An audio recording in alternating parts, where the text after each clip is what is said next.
সুন্নতের অনুসারী বানাও ইয়া ইলাহি।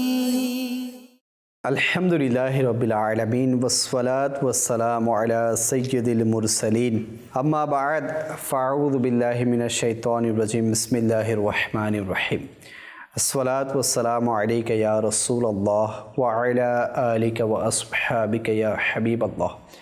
আসসালাতু ওয়াসসালামু আলাইকা ইয়া নবিয়াল্লাহ ওয়া আলা আলিকা ওয়া আসহাবিকা ইয়া নূরাল্লাহ।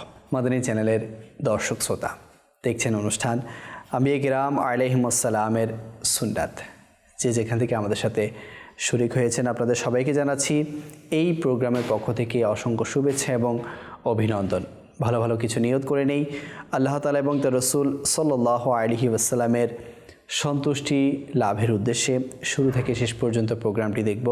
যা আলোচনা হবে তার উপর আমল করব এবং অপর ভাইয়ের নিকট আমরা নেকির দাওয়াত হিসেবে পৌঁছে দেব ইনশাআল্লাহ। দরুদে পাকের অসংখ্য অগণিত ফজিলত ও বরকত কিতাব ও আহাদিসে তৈয়বার মধ্যে বর্ণনা করা হয়েছে। হিলিয়াতুল আউলিয়া নামক কিতাবের মধ্যে এসেছে, নবী করিম সাল্লাল্লাহু তাআলা আলাইহি ওয়া আলিহি ওয়াসাল্লাম ইরশাদ করেন, যে ব্যক্তি জুমার দিন আমার উপর 100 বার দরুদ শরীফ পাঠ করে, যখন সে কিয়ামতের দিন আসবে তখন তার সাথে এমন একটি নূর থাকবে, যদি তা সমস্ত সৃষ্টিকে বন্টন করে দেয়া হয় তবে তা সবার জন্য যথেষ্ট হবে।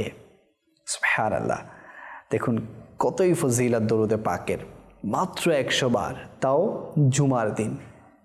কিয়ামতের দিন কত বড় মর্তবা, কত বড় মর্যাদা তার নসিব হবে।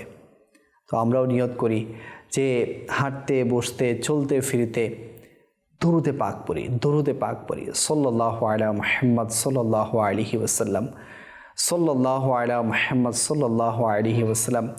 যেটা আপনার সুবিধা হয়, বিভিন্ন ধরনের দরুদে পাক কিতাবের মধ্যে এসেছে। দরুদে ইব্রাহিম পড়তে পারেন, দরুদে তাজ পড়তে পারেন, দরুদে শিফা পড়তে পারেন। এছাড়া জুমার দিনের যে দরুদের ফাজাইলগুলো এসেছে সেই দরুদে পাকগুলো পড়তে পারেন। আল্লাহ করিম বাস আমাদেরকে দরুদে পাকের আশিক বানিয়ে দিক। সাল্লু আলাল হাবিব সাল্লাল্লাহু তাআলা আলা মুহাম্মদ সাল্লাল্লাহু তাআলা আলাইহি ওয়া আলিহি ওয়াসাল্লাম।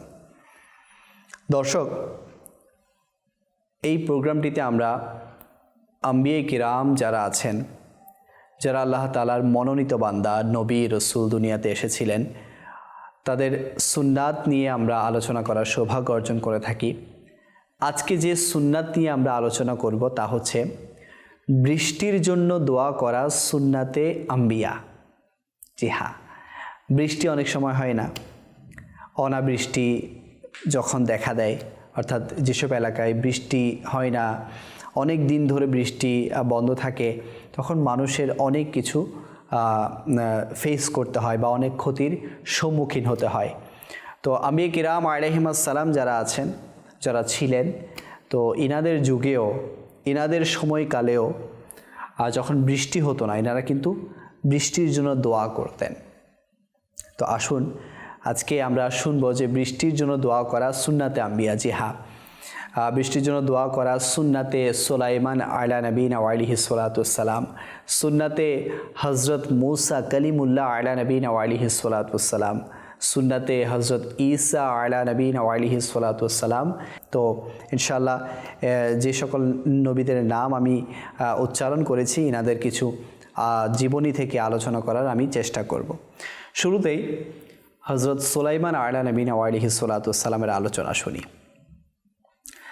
সুলাইমান নবী মাশাআল্লাহ অনেক মর্যাদাবান একজন নবী ছিলেন। ওনার এমন পাওয়ার ছিল যে ইনি মানুষ তো মানুষ, যারা জীবজন্তু ছিল তাদের ভাষাও বুঝতেন। এমনকি ওনার একটা স্পেশাল পাওয়ার ছিল যে যেটা বাতাসকে যেদিকে অর্ডার করতেন সেদিকে সেটা প্রবাহিত হতো। তো যাই হোক, হযরত সুলাইমান আলা নবীনা ওয়া আলাইহিস সালাতু ওয়াসসালাম এর যুগে একবার যখন বৃষ্টি হচ্ছিল না, তো তখন ওনার যে গোত্র ছিল, তো সেই গোত্রের লোকেরা এসে বলতে লাগলো যে হুজুর বৃষ্টি হচ্ছে না, আপনি বৃষ্টির জন্য দোয়া করুন। তো ইনি বললেন ঠিক আছে, আমার সাথে চলো বৃষ্টির জন্য দোয়া করতে যাই। তো যখন উনি যেতে লাগলেন, যেতে যেতে দেখলেন একটা জায়গায় একটা পিঁপড়া, সেটা পিঠের উপর ভর দিয়ে শুয়ে আছে। তো পিঠের উপর ভর দিয়ে শুয়ে আছে, তার পাগুলো উপরের দিকে, আসমানের দিকে। তো সে কিছু বলছিল, তো কেউ তো বুঝতেছিল না, কিন্তু সুলাইমান আলাইহিস সালাম সেই পিঁপড়ার ভাষা বুঝতেছিল যে পিঁপড়াটা কি দোয়া করছে, কি আল্লাহ তাআলার দরবার দিকে উঠিয়ে, তার হাত পা এগুলো উঠিয়ে কিভাবে বা কোন উদ্দেশ্য নিয়ে দোয়া করছে। তো ওই পিঁপড়াটা দোয়া করছিল যে হে আল্লাহ, আমরাও তো তোমার মাখলুক, আমরাও তো তোমার সৃষ্টি, তোমার রিজিকের, তোমার নিয়ামতের হকদার তো আমরাও। তোমার অন্য বান্দাদের, অন্য মাখলুকের গুনাহের কারণে আমাদের উপর থেকে নিয়ামতকে বন্ধ করে দিও না, আমাদের উপর থেকে রিজিক বন্ধ করে দিও না, আমাদের উপর বৃষ্টি বর্ষণ করো। তো সুলাইমান আলাইহিস সালাম যখন ওই পিঁপড়ার এই দোয়া শুনছিলেন, তখন লোকদেরকে বললেন, চলো ইনশাল্লাহ দোয়া কবুল হবে, আল্লাহ তাআলার অন্য মাখলুক বৃষ্টির জন্য দোয়া করছে। তো সুলাইমান আলাইহিস সালাম সেখান থেকে চলে গেলেন এবং ওই পিঁপড়ার দোয়া কবুল হওয়ার কারণে ওই গোত্রের মধ্যে বৃষ্টি বর্ষণ হওয়া শুরু হয়ে গেল। তো দেখুন প্রিয় ভাই, যে আল্লাহ তাআলার অসংখ্য মাখলুক দুনিয়াতে আছে, শুধু আমরা নয়। আমরা তো জাস্ট এক প্রকার মাখলুক। বলা হচ্ছে 18,000 মাখলুক দুনিয়াতে আল্লাহ পাক পাঠিয়েছেন। তো পিঁপড়াও তো আল্লাহর একটা মাখলুক, সৃষ্টি। তো যখন একটা সৃষ্টি এটা বলে যে হে আল্লাহ, তোমার অন্য বান্দাদের, অন্য মাখলুকের গুনাহের কারণে আমাদের উপর থেকে নিয়ামতকে বন্ধ করো না, তাহলে বোঝা গেল যে বান্দার গুনাহের কারণে শুধু বান্দার উপর থেকে নিয়ামত বন্ধ হয় না, অনেক সময় অন্যান্য যে জীবজন্তু আছে, মাখলুক আছে, তাদের উপর থেকেও নিয়ামত বন্ধ হয়ে যায়। বোঝা গেল যে বান্দার গুনাহের কারণে তার আশেপাশের অনেক মানুষকে, অনেক মাখলুককে সাফার করতে হয়। আর এ থেকে এটাও বোঝা যায়, মুফতি সাহেব এই রেওয়ায়াতের ব্যাখ্যার মধ্যে বলেছেন যে যখনই বৃষ্টির জন্য দোয়া করতে যাবে, তখন খুব নম্র, বিনয়ী, একাগ্রতার সাথে যাও, নিজেকে একেবারে নগণ্য মনে করে আল্লাহ পাকের দরবারে দোয়া করার জন্য যাও, এবং সাথে কিছু জীবজন্তুও নিয়ে যাও, কেননা জীবজন্তুর দোয়া আল্লাহ পাকের দরবারে মকবুল হয়ে থাকে।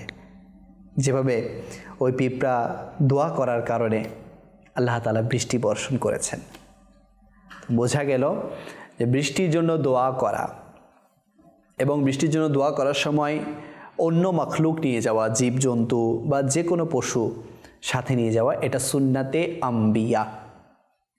তো এটা তো গেল হযরত সুলাইমান আলাইহিস সালামের যুগে কিভাবে বৃষ্টির জন্য দোয়া করেছিলেন এবং তা কবুল হয়েছিল। তো দর্শক, আসুন এবার হযরত মুসা কালিমুল্লাহ আলাইহিস সালামের যুগের ঘটনা শুনি। একবার মুসা নবীর যুগে বৃষ্টি হচ্ছিল না। তো ওনার গোত্রের লোকেরা এসে ওনার দরবারে হাজির যে হুজুর, বৃষ্টি হচ্ছে না, একটু দোয়া করুন, আপনি তো আল্লাহ রসুল, আপনি দোয়া করলে কবুল হবে। তো মুসা কালিমুল্লাহ আলাইহিস সালাম বলতে লাগলেন, ঠিক আছে, চলো আমরা পাহাড়ের দিকে যাই, দোয়া করি। বলে একটা শর্ত আছে, তোমাদের মধ্যে এমন ব্যক্তি আমার সাথে যাবে যে কখনো গুনাহ করো নাই। এখন এই কথা শুনে সবাই ওই সমাবেশ থেকে, ওই মজলিস থেকে সবাই চলে গেল আপন আপন জায়গায়। একটা মানুষ রয়ে গেল, একটা উম্মত রয়ে গেল। তো মুসা নবী ওই উম্মতকে দেখে বলতে লাগলো যে তুমি কি শুনো নাই যে আমি কি বলেছি? বললো হুজুর, জি শুনেছি। তো মুসা নবী বলতে লাগলো যে তুমি কি একটাও গুনাহ করো নাই? তো বললো হুজুর, কোনো গুনাহের কথা তো আমার মনে পড়ছে না, কিন্তু আমার জীবনে একটা ঘটনা ঘটেছিল, আপনি সিদ্ধান্ত নিন যে সেটা কি গুনাহ ছিল কি না। তো বললো কি? তো ওই ব্যক্তি বলতে লাগলো যে হুজুর, আমি একবার রাস্তা দিয়ে যাচ্ছিলাম, তো যাওয়ার সময় একটা ঘরের দিকে আমার চোখ পড়ে গিয়েছিল এবং দূর থেকে একটা মানুষ দেখা গিয়েছিল যে একটা মানুষ দাঁড়িয়ে আছে, কিন্তু সেটা কি ছেলে না মেয়ে আমি বুঝতে পারি নাই, শুধুমাত্র আমার চোখটা গিয়েছে, দূর থেকে একটা মানুষ যে এই ঘরের মধ্যে আছে এটা বোঝা গিয়েছে। কিন্তু সেটা আমার থেকে অনেক খারাপ লেগেছে যে কেন আমার চোখ একটা ঘরের মধ্যে পড়লো। আমার অন্তরের মধ্যে খুবই ভয় সৃষ্টি হলো আল্লাহর। ভয় অন্তরে আসার কারণে আমার যে চোখ ওই ঘরের মধ্যে গেল, আমি সেই চোখকে বের করে ফেলে বাইরে ফেলে দিয়েছি। তো মূসা নবী ওই ব্যক্তির কথা শুনে অবাক হয়ে গেল যে ঠিক আছে, তুমি আমার সাথে চলো, তুমি আমার সাথে গিয়ে পাহাড়ে দোয়া করবে। তখন ওই ব্যক্তি মূসা নবীর সাথে গেল এবং মূসা আলাইহিস সালাতু ওয়াস সালাম ওই ব্যক্তিকে বলল যে তুমি দোয়া করো, আমি তোমার সাথে হাত তুলব। তো যখন ওই ব্যক্তি দোয়ার জন্য হাত তুলল, বলতে লাগলো ইয়া কুদ্দুস, ইয়া কুদ্দুস। বোঝা গেল দোয়ার সময় ইয়া কুদ্দুস বলা এটাও মকবুলিয়তের লক্ষণ। তো ওই ব্যক্তি বৃষ্টির জন্য দোয়া করলো এবং রেওয়ায়াতের মধ্যে এসেছে যে তারা বৃষ্টিতে ভিজে ভিজে ওই পাহাড় থেকে নেমেছে। এখানে একটা বিষয় পরিলক্ষিত যে একজন নবী, ওনার কেমন আজেজি, কেমন বিনয়ী, কেমন ওনার নিজেকে একেবারে নরম করে ফেলা। একজন নবী হয়ে, আম্বিয়া হয়ে তার এক উম্মতকে বলছে যে তুমি দোয়া করো। এখন তো আমরা বলি না আমি বড়, আমি অমুক, আমি তমুক, আমি দোয়া করব, আমাকে কেন দোয়া দেয়নি। নবীদের কেমন অভ্যাস মোবারক ছিল। তো যাই হোক, এটা বোঝা গেল যে দোয়া করার সময় যদি কোনো নেককার ব্যক্তি দোয়া করার জন্য যায় তাহলে সেটা আল্লাহ পাকের দরবারে মকবুল হয়ে থাকে। তো আরও একবার যখন মূসা নবীর যুগে বৃষ্টি বন্ধ হয়ে গিয়েছিল, তো মূসা নবী ওনার গোত্রের সবাইকে নিয়ে এক জায়গায় গেলেন দোয়া করার জন্য। তো যখন দোয়া করছিলেন তখন আল্লাহ তাআলার পক্ষ থেকে ওহী আসলো যে হে মূসা, তোমাদের দোয়া কিভাবে কবুল করব, কেননা তোমাদের এই মজলিসের মধ্যে একজন চগলখোর আছেন। তো মূসা নবী আরজ করতে লাগলো, হে আমার আল্লাহ, আমাকে বলে দিন যে সে কোন বান্দা। তখন আল্লাহ পাক এটাই ইরশাদ করলেন যে আমি চগলখড়ির কারণে বৃষ্টি দিচ্ছি না, আর তুমি আমাকে বলছো যে আমি বলে দেই। তো যাই হোক, তো যখন বলা হলো যে এখানে একজন চগলখোর বান্দা আছে যার কারণে বৃষ্টি বর্ষণ হচ্ছে না, তো সেই চগলখোর বান্দা তওবা করার পরে বৃষ্টি বর্ষণ হলো। এছাড়া আরও একটি ঘটনা মূসা নবীর যুগে এসেছে যে মূসা নবী আলাইহিস সালাতু ওয়াস সালামের দরবারে সবাই আসলো যে হুজুর বৃষ্টি হচ্ছে না, আমাদের ক্ষেত ফসল এগুলো নষ্ট হয়ে যাচ্ছে, আপনি একটু দোয়া করে দিন, আমাদের বাচ্চা কাচ্চা অনেকেই মারা যাচ্ছে পানি না পাওয়ার কারণে। তো মূসা নবী বলল যে ঠিক আছে চলো আমরা একটি মাঠে যাই, সবাই মিলে দোয়া করি। তো সেখানে যখন যাওয়া হলো, মূসা নবীর কাছে ওহী আসলো যে তোমাদের এই মজলিসের মধ্যে এমন একজন বান্দা আছে যে 40 বছর যাবৎ আমার গুনাহ করছে, 40 বছর যাবৎ আমাকে নারাজ করছে, আমার নাফরমানি করছে। তো ওই ব্যক্তি যতক্ষণ পর্যন্ত এখানে থাকবে ততক্ষণ পর্যন্ত আমি বৃষ্টি বর্ষণ করব না। তো মূসা নবী আলাইহিস সালাতু ওয়াস সালাম উনি আওয়াজ দিলেন যে এমন এক ব্যক্তি আছো যার কারণে বৃষ্টি বর্ষণ হচ্ছে না, তুমি এখান থেকে বেরিয়ে যাও। যখন ওই ব্যক্তির কানে এই আওয়াজ গেল তখন ওই ব্যক্তি মনে মনে আল্লাহ পাকের দরবারে তওবা করলো যে হে আমার মালিক, আজকের মতো আমাকে বাঁচিয়ে নাও, আজকের মতো আমাকে অসম্মানী থেকে বাঁচিয়ে নাও, হেফাজত করো, আমি আজকে থেকে তওবা করছি, আর গুনাহ করব না। যখন এই বান্দা মনে মনে এই তওবা করতে লাগলো, সাথে সাথে বৃষ্টি আল্লাহ পাকের দয়ায় বর্ষণ হতে লাগলো। তো বোঝা গেল গুনাহ থেকে তওবা যদি করা হয় তাহলে বৃষ্টি বর্ষণ হবে। জি হ্যাঁ, অনেক সময় বান্দার গুনাহের কারণে বৃষ্টি বর্ষণ হয় না। আমরা অনেক সময় মনে করি যে আমি কী বা গুনাহ করলাম, বা আমি তো তার চেয়েও ভালো। মনে রাখবেন, নিজেকে সবসময় ছোট মনে করা এটা হচ্ছে নম্রতার লক্ষণ, বিনয়ীর লক্ষণ। তো এই জন্য নিজের দিকে আগে খেয়াল রাখবেন যে নিজে কতটুকু বা নিজের গুনাহ কতটুকু। যখন এদিকে আমাদের নজর আসবে ইনশাল্লাহ তওবার দিকেও আমরা ঝুঁকবো, এবং তওবা করার কারণে যে নিয়ামত থেকে আমরা বঞ্চিত হচ্ছি আল্লাহ পাকের দয়ায় সেই নিয়ামতগুলো আমাদের অর্জিত হতে থাকবে। তো বৃষ্টি অনেক সময় বান্দার গুনাহের কারণেও বন্ধ হয়ে যায়, আর এক বান্দার গুনাহের কারণে, কয়েক বান্দার গুনাহের কারণে পুরো দেশবাসী বলেন, পুরো এলাকা বলেন, পুরো সমাজ বলেন, সবাইকে সাফার করতে হয়। তো এই জন্য গুনাহ থেকে তওবা করা এটাও বৃষ্টি বর্ষণ হওয়ার অন্যতম কারণ, গুনাহ থেকে তওবা করা। বৃষ্টি যদি না হয় না, আমাদের যেটা সিস্টেম আছে সেটা অনেক সময় লস হয়ে যায়, সিস্টেমের ব্যাঘাত ঘটে। যেমন আপনি যদি চিন্তা করেন যে বৃষ্টি যদি না হয়, মাটির নিচে যে পানির লেয়ার আছে সেগুলো যদি উপরে উঠে না আসে, আমরা কতগুলো টিউবওয়েল বসাবো, কতক্ষণ আমরা নিচ থেকে পানি তুলব। তো এই জন্য বৃষ্টি এটা হচ্ছে আল্লাহ তাআলার এমন এক কুদরতি বিষয় যেটার কারণে অনেক মানুষ লাভবান হয়ে থাকে। তো এই জন্য বৃষ্টি যখন হবে না, আমাদের উচিত যে একাগ্রতার সাথে, বিনয়িতার সাথে, নম্রতার সাথে আল্লাহ পাকের দরবারে দোয়া করা। ইনশাআল্লাহ দোয়া করার কারণে বৃষ্টি বর্ষণ হবে। ওই ঘটনা আমার মনে পড়ে গেল, একবার হুজুর সৈয়দি গৌসে আজম রহমতুল্লাহি তাআলা আলাইহি উনি ওনার ফুফি জানের কাছে গেলেন। তো ফুফির কাছে গিয়ে বলতে লাগলেন যে ফুফি, বৃষ্টি হচ্ছে না, আপনি দোয়া করে দিন। তো ওনার ফুফি কী করলো, ঘরের আঙ্গিনায় আসলো, উঠানে আসলো, উঠান ঝাড়ু দিল আর আল্লাহ পাকের দরবার দোয়া করলো, হে আল্লাহ, আমি উঠান ঝাড়ু দিয়েছি, তুমি এখন বৃষ্টি বর্ষণ করো। দোয়া করার সাথে সাথে বৃষ্টি বর্ষণ হতে লাগলো। তো দেখুন আল্লাহ ওয়ালাদের কেমন কারামত, আল্লাহ ওয়ালারা যা বলে তা হয়ে যায়। তো এই জন্য যে কোনো কিছু, আপনি যদি বৃষ্টি বলুন, নিজের যে কোনো পেরেশানি বলুন, নিজের কোনো চাওয়া পাওয়া বলুন, কোনো নেক বান্দাদেরকে দিয়ে দোয়া করাবেন। কেননা নেক বান্দাদের দোয়া আল্লাহ পাক খুব তাড়াতাড়ি কবুল করে থাকেন। এনারা আল্লাহ তাআলার সাথে খুব বেশি কানেক্টেড থাকেন। আল্লাহ তাআলার ইবাদতের কারণে, আল্লাহ তাআলার রিয়াজতের কারণে, আল্লাহ পাককে রাজি করার কারণে তারা আল্লাহ পাকের সাথে একটু বেশি কানেক্টেড থাকেন।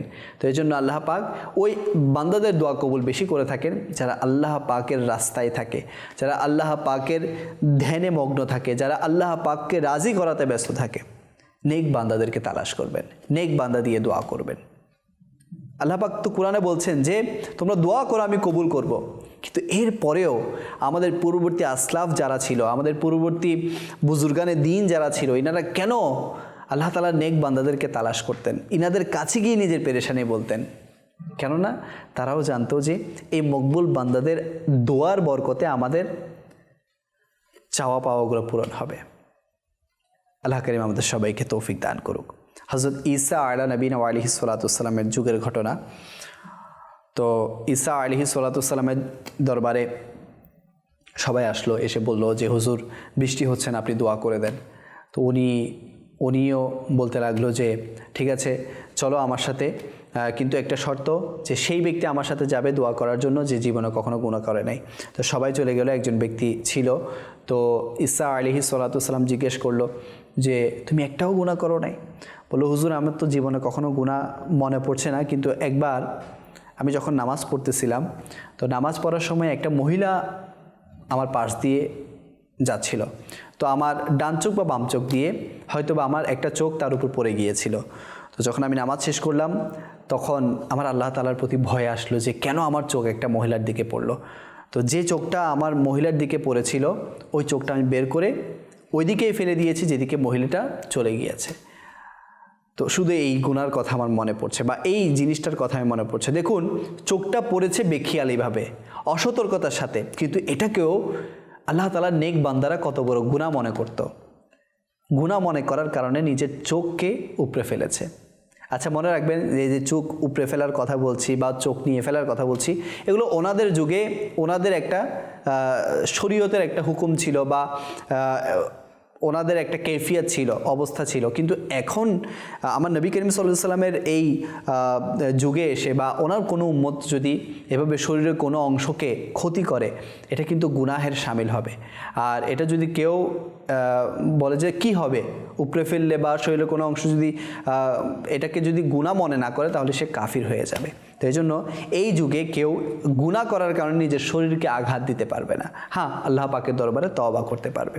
তো ওই ব্যক্তিকে নিয়ে হযরত ঈসা আলাইহিস সালাতু ওয়াস সালাম দোয়া করতে গেলেন। তো ঈসা আলাইহিস সালাতু ওয়াস সালামও বলতে লাগলেন যে তুমি দোয়া করো, আমি তোমার সাথে সাথে আমিন বলবো। তো ওই ব্যক্তি দোয়া করতে লাগলো, এবং দোয়া করার পর আল্লাহ তাআলার দয়ায় বৃষ্টি বর্ষণ হতে লাগলো। তো দেখুন, আল্লাহ তাআলার নবীরা তার উম্মতদেরকে দিয়ে দোয়া করাতেন। সৈয়দি আমির আহলে সুন্নাতে যিনি পীর ও মুর্শিদ, কুতুবে মদিনা, জিয়াউদ্দিন মাদানী রহমতুল্লাহি তাআলা আলাইহি, উনিও ওনারও একটা ধরন ছিল যে মাশাআল্লাহ ওনার দরবারে যখন কেউ আসতো তো জিজ্ঞেস করতো তুমি কি নাত পড়তে পারো? তো যদি বলতো যে হ্যাঁ, তখন তাকে দিয়ে নাতও পড়াতো, তাকে দিয়ে দোয়াও করাতো।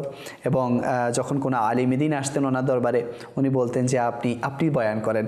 অর্থাৎ উনি নিজেকে লুকানোর চেষ্টা করতেন এবং অপরকে দিয়ে দোয়া বয়ান এগুলো করানোর চেষ্টা করতেন। কিন্তু আজকে আমাদের এই অবস্থাটা চলে গিয়েছে যে আমি সব কিছু করবো, আরে আমিই বড়, আমি পারি, আমার চেয়ে কি ভালো কেউ কিছু পারবে কি না। তো এই বিষয়টা না থাকা উচিত, এখলাস থাকা উচিত। নিজেকে গোপন করার যে একটা মজা না, এটা প্রকাশ করাতে নেই। তো যে ব্যক্তি যত গোপন করে এবং আল্লাহ তাআলার সাথে লেগে থাকে, আল্লাহ তাআলা তাকে বেশি পছন্দ করে থাকে। এবার আসুন নবী করিম সাল্লাল্লাহু আলাইহি সাল্লামের সেই মোবারক যুগের কথা শুনি। নবী করিম সাল্লাল্লাহু আলাইহি ওয়াসাল্লামের দরবারে যখন বৃষ্টি হতো না, যখন সাহাবীরা আসতেন যে ইয়া রাসূলুল্লাহ সাল্লাল্লাহু আলাইহি ওয়াসাল্লাম বৃষ্টি হচ্ছে না, আপনি দোয়া করে দিন, নবী করিম সাল্লাল্লাহু আলাইহি ওয়াসাল্লাম সাহাবীদেরকে নিয়ে ঈদগাতে চলে যেতেন। ঈদগাতে গিয়ে সেখানে 2 রাকাত নামাজ আদায় করতেন এবং নামাজ এমনভাবে আদায় করতেন যে উচ্চ আওয়াজে কিরাত পড়তেন এবং খুতবা দিতেন। খুতবা দেওয়ার পর দোয়া করতেন সবাইকে নিয়ে, এবং দোয়া এমনভাবে করতেন যে হাত একেবারে উঁচুতে তুলে দিতেন, এমনভাবে তুলতেন যে ওনার বগলের সাদা অংশ প্রকাশ পেত। তো এভাবে দোয়া করাও সুন্নাতে মোবারকা। যখন নামাজে ইস্তিসকা, বৃষ্টির জন্য যখন নামাজ পড়তে যাওয়া হয় এবং দোয়া করা হয়, হাতকে একেবারে উপরের দিকে ওঠানো। এমনিতে তো দোয়া করার আদবের মধ্যে এসেছে যে হাত বুকের উপর পর্যন্ত বা মুখ পর্যন্ত বা মাথা পর্যন্ত বা এমন উপরে যাতে করে বগলের সাদা অংশ প্রকাশ পায়। তো নবী করিম সাল্লাল্লাহু আলাইহি ওয়াসাল্লামও যখন বৃষ্টির জন্য দোয়া করতেন তখন সাহাবীদেরকে নিয়ে এক জায়গায় জড়ো হয়ে সবাইকে নিয়ে দোয়া করতেন। এবং নবী করিম সাল্লাল্লাহু আলাইহি ওয়াসাল্লাম খুবই একাগ্রতার সাথে বিনয় নিয়ে এবং খুবই আজেজ নিয়ে দোয়া করতেন। এবং নবী করিম সাল্লাল্লাহু আলাইহি ওয়াসাল্লামের বৃষ্টির জন্য দোয়া করার অসংখ্য রেওয়ায়াত কিতাবের মধ্যে বর্ণিত আছে। তো বোঝা গেল যে বৃষ্টির জন্য দোয়া করা, অর্থাৎ যদি বৃষ্টি না হয়, কখনো অনাবৃষ্টি দেখা যায়, তখন বৃষ্টির জন্য দোয়া করা এটা সুন্নাতে আম্বিয়াদের সুন্নাত। তো আমাদের উচিত কখনো যদি বৃষ্টি না হয় দোয়া করা। এখন তো আমাদের দোয়া করার অভ্যাস চলে গিয়েছে, শুধু পেরেশানি, এদিক সেদিক ছুটতে থাকি। কোনো একটা সমস্যা হলে হ্যাঁ একে বলি ওকে বলি, আরে ভাই আল্লাহ পাকের দরবারে বলুন, আল্লাহ পাকের কাছে শেয়ার করুন, আল্লাহ পাককে নিজের সমস্ত পেরেশানি খুলে বলেন, ইনশাআল্লাহ আল্লাহ পাক আপনার দোয়াকে ফেরত দিবেন না। তো এই জন্য আল্লাহ পাকের দরবারে বাস মন খুলে দোয়া করুন যে কোনো বিষয়ের জন্য, আল্লাহ পাক দোয়া কবুল করবেন। আল্লাহ করিম আমরা আজকে যা কিছু শুনেছি এর উপর আমল করার তৌফিক দান করুক। আল্লাহ তাআলা যা কিছু শুনেছি তা অন্যের নিকট নেকির দাওয়াত হিসেবেও পৌঁছিয়ে দেওয়ার তৌফিক দান করুক। আজকে এতটুকুই, আপনাদের সুস্থতা কামনা করে এখানে শেষ করছি। মাদানী চ্যানেল দেখতে থাকবেন, মাদানী চ্যানেল দেখার দাওয়াত অন্যজনকে দিবেন যাতে করে এর পয়গাম, এর দাওয়াত সবার কাছে পৌঁছে যায়। সাল্লু আলাল হাবিব সাল্লাল্লাহু তাআলা আলা মুহাম্মদ সাল্লাল্লাহু তাআলা আলাইহি ওয়াসাল্লাম। সুন্নতের অনুসার